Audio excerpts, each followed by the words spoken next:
Olá, queridos alunos, aqui quem fala é o professor João Gabriel Cardoso. Estamos de volta com mais uma aula de legislação especial. Estamos falando hoje sobre a Lei 12.850/2013, conhecida como Lei de Combate ao Crime Organizado ou Lei de Organização Criminosa. Então, essa lei aí, vocês podem anotar porque ela vai cair na sua prova.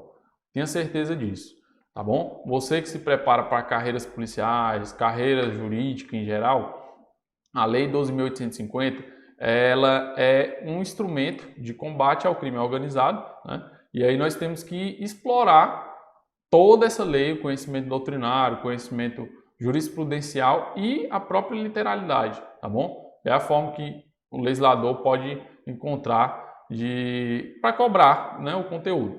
Então, não negligencie, né? Preste atenção nessa aula, nós vamos abordar aí muitos pontos interessantes e saiba que essa lei também ela tem tanto uma aplicabilidade teórica para você fazer, né, estudar para a sua prova, e prática. Então você, depois de aprovado, nomeado, empossado, pode ter certeza que você, como delegado de polícia civil, você que está se preparando aí pelo universo júris, vai se deparar em um momento ou em outro com uma situação em que terá que aplicar a Lei 12.850, que é essa lei de combate ao crime organizado, tá bom? Então vamos lá, vamos fazer uma análise aqui, só um pouquinho da sua atenção.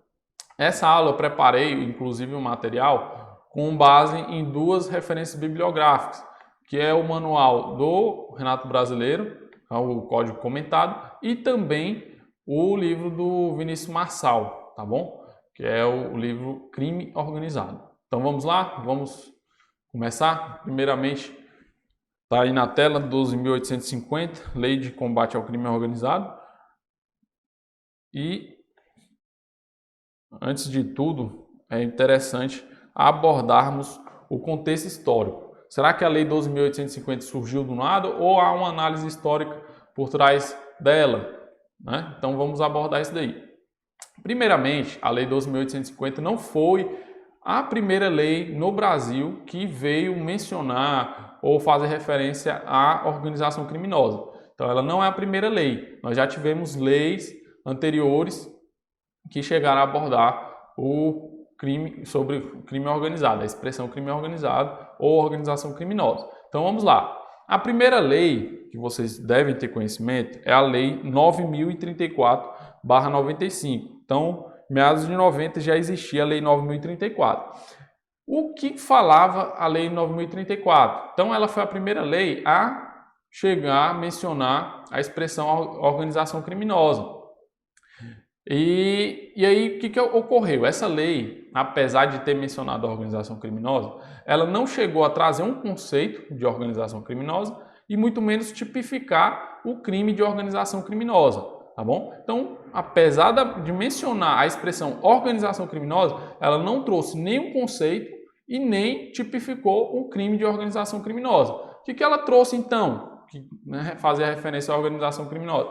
Ela trazia em seu texto alguns meios de combate, né, de prevenção e repressão ao crime organizado. E aí, quais eram esses meios?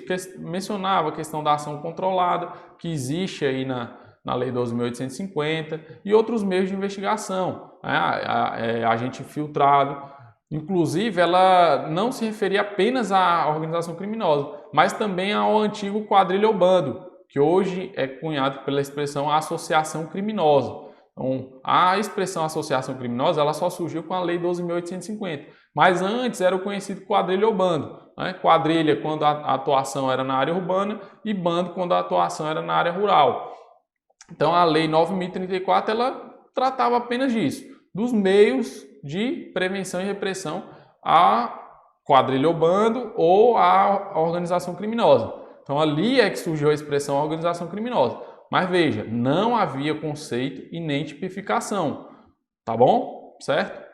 E aí depois disso, depois da 9.034, é que veio existir na chamada Convenção de Palermo, ou Convenção das Nações Unidas, que foi promulgada pelo Decreto Presidencial 5.015 de 2004, então alguns anos depois, né, 2004, a Convenção de Palermo trouxe um conceito de organização criminosa. Mas veja, não foi um conceito dado por uma legislação interna, uma legislação brasileira, assim como a 9.034. Então, o que era utilizado era uma expressão emprestada da Convenção de Palermo, tá bom? Então, se um delegado ou um promotor ou um juiz se deparasse com um grupo associado que havia essa estruturação de tarefas, né, e todos eles com a finalidade para praticar crimes graves, por exemplo, tráfico de drogas, o que o juiz ou promotor ou delegado deveria fazer? Utilizar a Convenção de Palermo, né, um conceito da Convenção de Palermo, para dizer que aquele grupo ele estava associado justamente cometendo uma organização criminosa, ou seja, havia ali uma prática organizada em prol do crime, tá bom? Então, essa era uma expressão da Convenção de Palermo. Surgiram discussões a respeito se seria ou não legal essa utilização da expressão da Convenção de Palermo, e aí isso dividiu, né, as posições, as correntes nos tribunais superiores. Então, o que ocorre? Nos tribunais superiores, tanto no STJ quanto no STF, havia divergência, de modo que, de um lado, o posicionamento era de que seria possível sim a utilização da expressão lá da Convenção de Palermo e nada violaria o princípio da legalidade da taxatividade. Por outro lado, havia uma corrente que sustentava que não seria possível utilizar o conceito da Convenção de Palermo, porque violaria a legalidade e a taxatividade, porque não havia lei anterior definindo a prática de organização criminosa. Qual o conceito de organização criminosa? Então, o que se tinha era a utilização de uma expressão emprestada da Convenção de Palermo. Acabou que com essa discussão toda de violar a legalidade e taxatividade, que aconteceu? Surgiu a Lei 12.694/2012. Essa lei ela veio tratar, né, sobre o conceito de organização criminosa. Então, já que não existia no Brasil um conceito de organização criminosa, o que se fez? O legislador foi lá e criou a Lei 12.694. E aí a Lei 12.694, ela trouxe um conceito de organização criminosa. Mas não tipificou.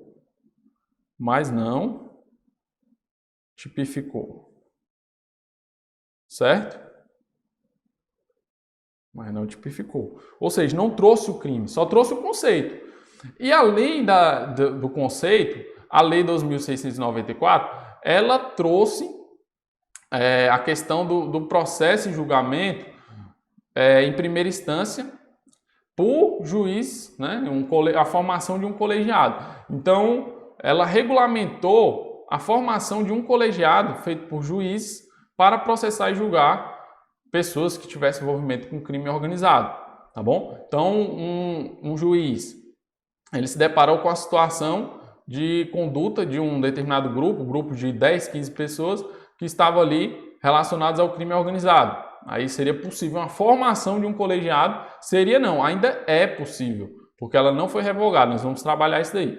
Então, é possível a formação de um colegiado, né, de juiz para poder julgar casos relacionados ao crime organizado, tá bom?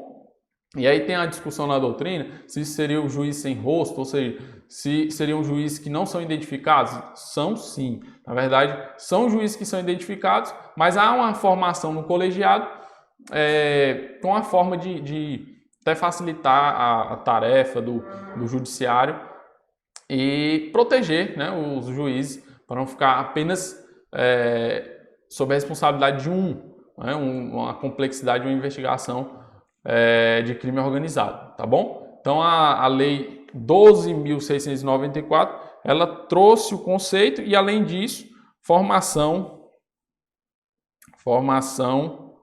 de colegiado. Então seriam juízes que... e veja que a formação do colegiado aqui não é automática, tá bom? A depender da complexidade, das circunstâncias, é que haveria a criação do colegiado para julgar esses crimes em primeiro grau, tá bom? Então aí nós temos a Lei 12.694. Veja que pouco tempo depois, né, um ano depois, 2013, surgiu a Lei 12.850. E aí a Lei 12.850, ela conceituou, ela trouxe o conceito e tipificou. Ela trouxe um crime. Não só um crime, mas vários crimes na lei, temos ali alguns crimes na Lei 12.850.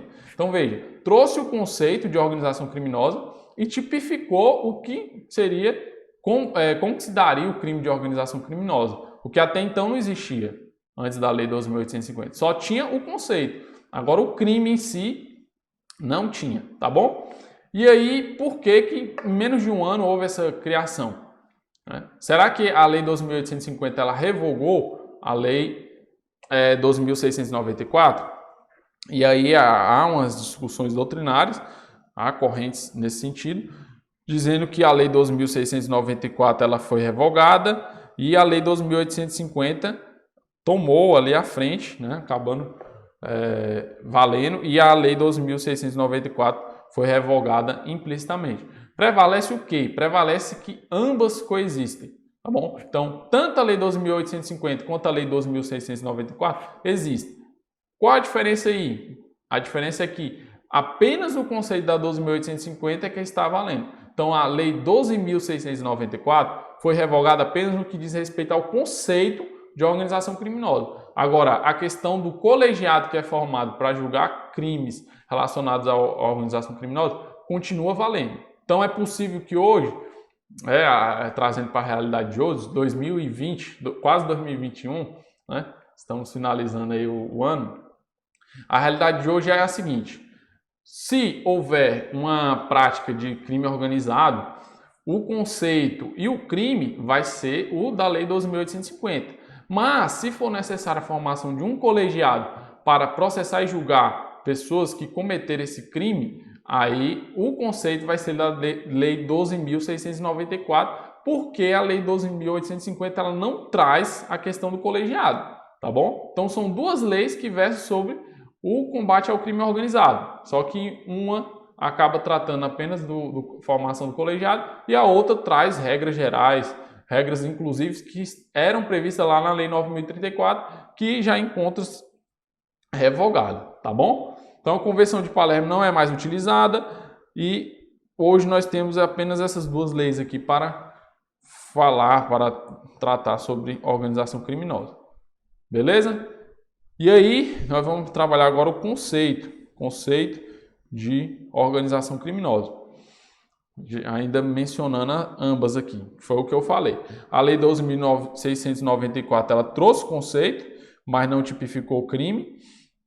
Esse conceito hoje não está valendo, o da Lei 12.694, e a Lei 12.850 ela conceituou e tipificou crimes. Então nós temos aí a Lei 12.850 sendo aplicada no que diz respeito ao conceito e à tipificação, tá bom? E qual é o conceito de organização criminosa? O conceito está lá na lei. O artigo 1º, parágrafo 1º, ele vai dizer o seguinte: ele vai dizer que considera-se organização criminosa a associação de 4 ou mais pessoas estruturalmente ordenada e caracterizada pela divisão de tarefas, ainda que informalmente. Então isso é interessante. Nós vamos até abordar isso daqui mais à frente, só para vocês entenderem aqui no primeiro momento. O que eu quero abordar é a diferença do conceito que era tratado na Lei 12.694 e o atual, que é o da Lei 12.850.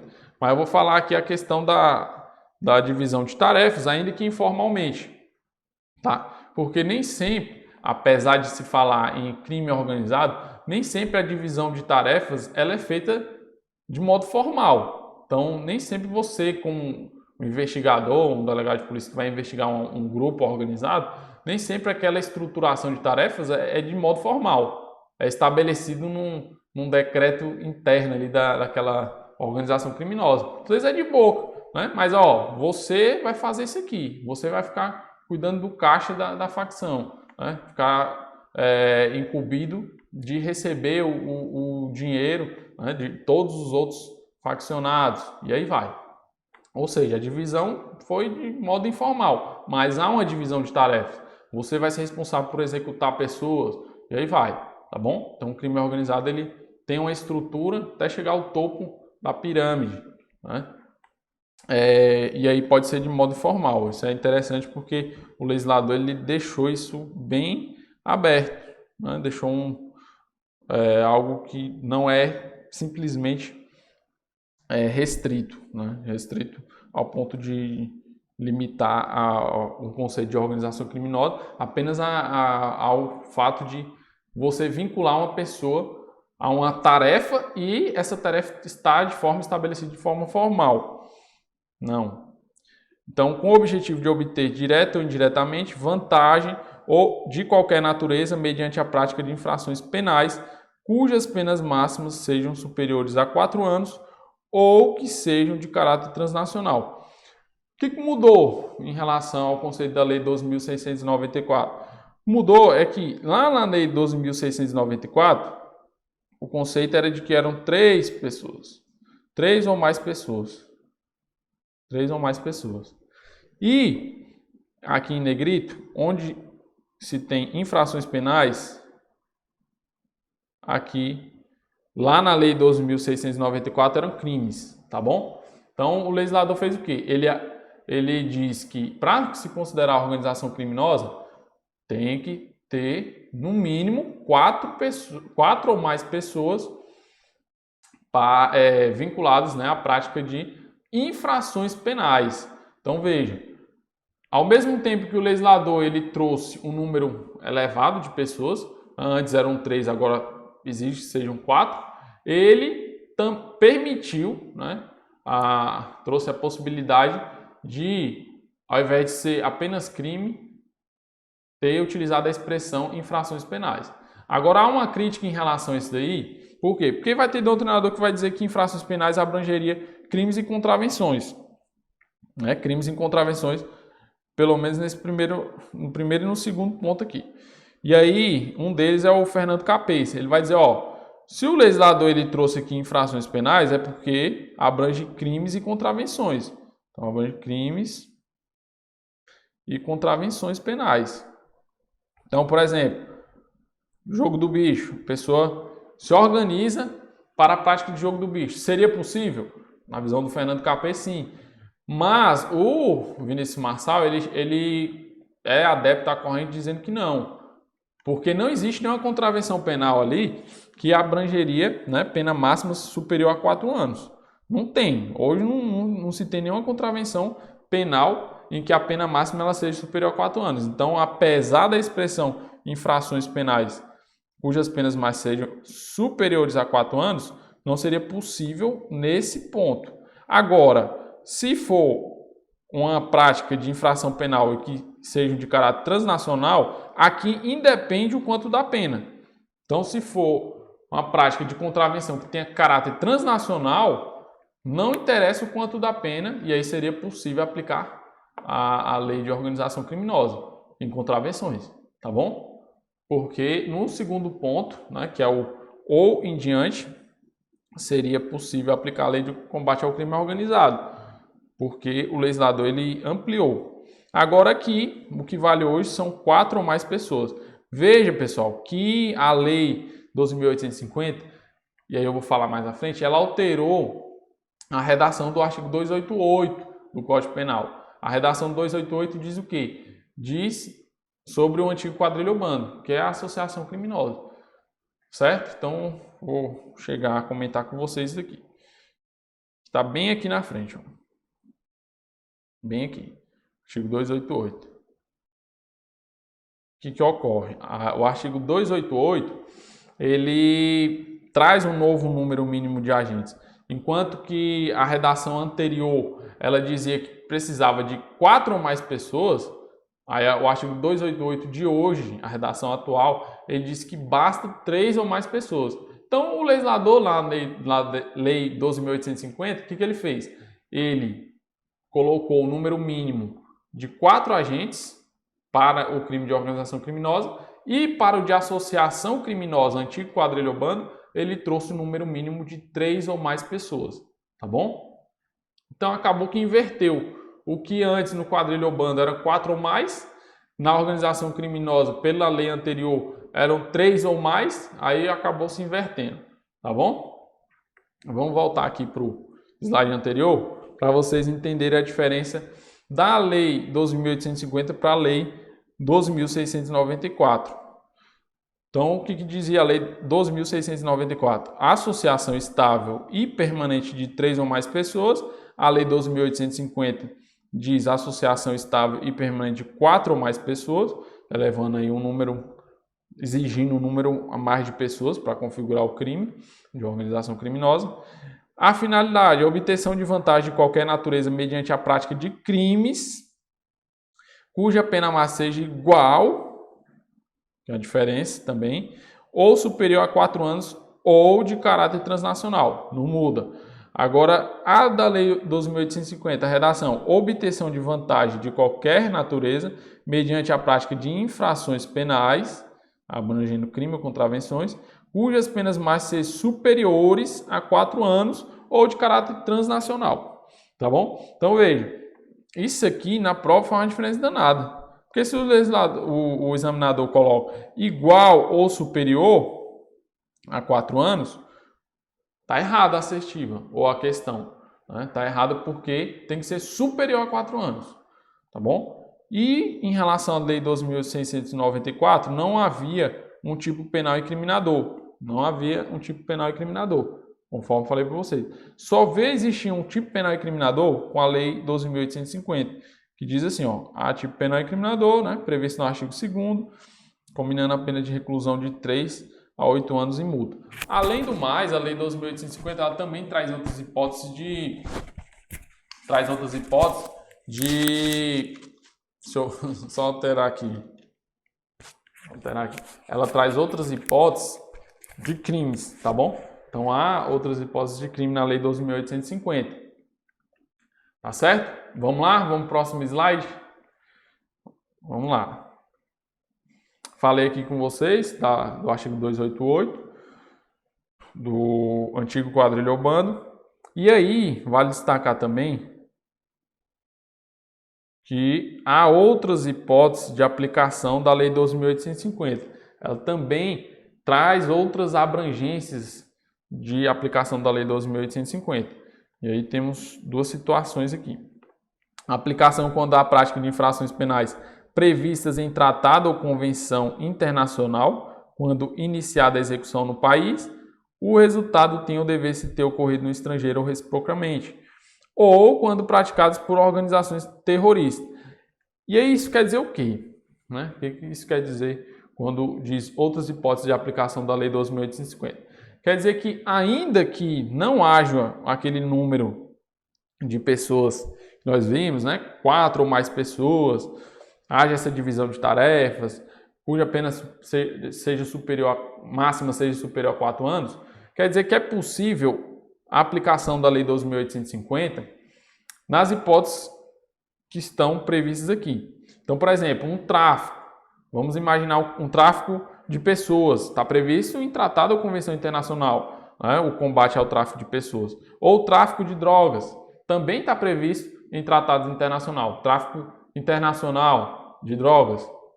E aí seria possível trazer a aplicação da regra da lei 12.850 para essas situações. Então imagine um tráfico internacional de drogas, né? Ainda que não seja aquele número mínimo de agentes. Pode ser 2 pessoas, mas elas estão cometendo tráfico internacional. É possível a aplicação da lei de 12.850? Sim, é possível. Então seria possível aplicar a questão da infiltração de agentes, seria possível utilizar-se da ação controlada, da interceptação ambiental, tá bom? Tudo que tem lá como previsão na lei 12.850. Colaboração premiada, são institutos que estão lá na lei 12.850 e podem ser aplicáveis por conta dessa abrangência aqui que o legislador trouxe, tá bom? Então, digamos que seja uma organização terrorista, né? Até antes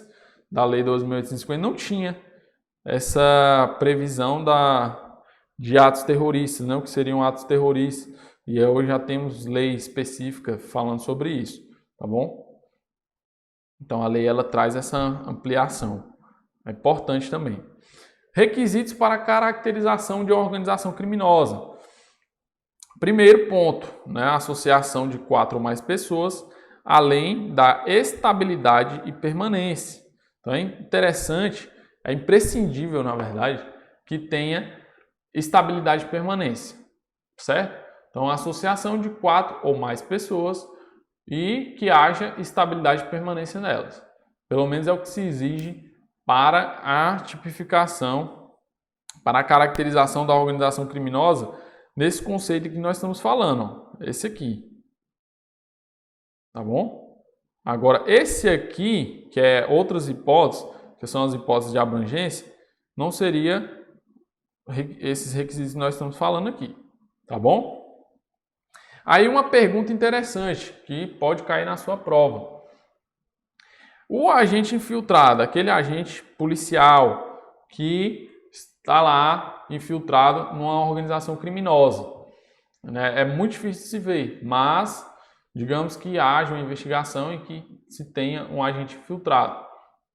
Esse agente infiltrado, ele entra no cômputo para fins de configuração de organização criminosa, ou seja, tem 3 pessoas que estão ali praticando atos de organização criminosa. E aí o agente infiltrado seria a 4ª pessoa. Ele entra no cômputo para fins de caracterização do crime de organização criminosa? E a resposta é não. Por quê? Porque o agente infiltrado ele não tem o mesmo objetivo que aquele grupo de 3 pessoas. Então, não daria para caracterizar a organização criminosa contando com o agente infiltrado, justamente porque ele não tem o mesmo fim que aquelas 3 pessoas têm, tá bom? Então não entra no cômputo. Agora a questão da criança e do adolescente, entra no cômputo? Sem maiores problemas. Criança e adolescente entra no cômputo, tanto é que há até previsão na própria lei para aquele que faz, né, com que a criança e o adolescente ele ingresse na organização criminosa. Mas aí é até uma questão de comprovação que exige um pouco mais. Por quê? Porque para fins de organização criminosa, você deve demonstrar que aquela criança ou adolescente realmente, de fato, ele sabe qual é a sua tarefa a ser exercida na organização criminosa. Diferentemente da associação criminosa, que não se exige essa divisão de tarefas. Aí fica até mais fácil para fins de demonstração. Agora, na organização criminosa, você deve demonstrar na sua investigação qual é a atividade que era exercida por aquela criança ou adolescente. Tá bom? Pessoal, vamos finalizar esse bloco aqui. Vou finalizar esse bloco aqui com vocês e a gente continua tratando sobre requisitos para a caracterização de uma organização criminosa, certo? Então, vejo vocês no próximo bloco.